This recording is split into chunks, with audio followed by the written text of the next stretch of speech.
সম্মানিত ভিউয়ার্স, আসসালামু আলাইকুম। এই মুহূর্তে আমরা অবস্থান করছি কেন্দ্রীয় গোপ্রজনন ও দুগ্ধ খামার, যেটা সাভার ঢাকায় অবস্থিত। আপনাদেরকে কিছু ইউএস হলস্টেইন ফ্রিজিয়ান ব্রিডিং বুলের ছবি দেখাচ্ছি, যেগুলো আমাদের সরাসরি আমেরিকা থেকে ইনপুট করা হয়েছে। তারই মধ্যে পর্যায়ক্রমে আপনাদেরকে দেখানোর চেষ্টা করব।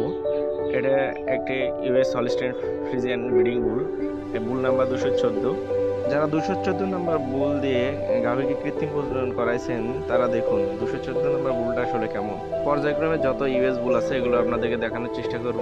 আপনারা সবাই জানেন যে ফ্রিজিয়ান গরু গরম সহ্য করতে পারে না, এজন্য এদের শেডগুলোকে সবসময় বাতারি দিয়ে ঠান্ডা রাখা হয়, যাতে এদের গরমের পরিমাণ কম লাগে। এবার আপনাদেরকে এমন একটি ইউএস হলস্টেইন ফ্রিজিয়ান ব্রিডিং বুল দেখাবো, যেটা মোটামুটি বাংলাদেশের সব জেলাতেই এর সিমেন্ট সরবরাহ করা হয়েছে। এটা হচ্ছে 7980। এই বুলের সিমেন্ট বাংলাদেশের মোটামুটি সব জেলাতেই সরবরাহ করা হয়েছে। তো আজকে এই পর্যন্তই। সকলে ভালো থাকবেন, সুস্থ থাকবেন।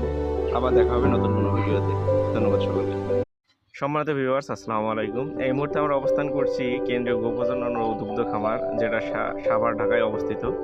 আপনাদেরকে কিছু ইউএস হলস্টেইন ফ্রিজিয়ান ব্রিডিং বুলের ছবি দেখাচ্ছি, যেগুলো আমাদের সরাসরি আমেরিকা থেকে ইনপুট করা হয়েছে।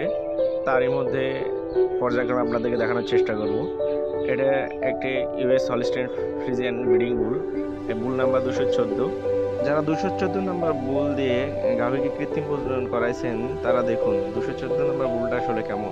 পর্যায়ক্রমে যত ইউএস বুল আছে, এগুলো আপনাদেরকে দেখানোর চেষ্টা করব। আপনারা সবাই জানেন যে ফ্রিজিয়ান গরু গরম সহ্য করতে পারে না, এজন্য এদের শেডগুলোকে সবসময় বাতারি দিয়ে ঠান্ডা রাখা হয়, যাতে এদের গরমের পরিমাণ কম লাগে।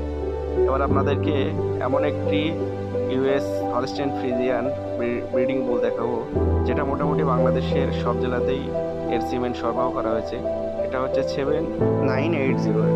এই বুলের সিমেন্ট বাংলাদেশের মোটামুটি সব জেলাতেই সরবরাহ করা হয়েছে। তো আজকে এই পর্যন্তই। সকলে ভালো থাকবেন, সুস্থ থাকবেন। আবার দেখা হবে নতুন কোনো ভিডিওতে।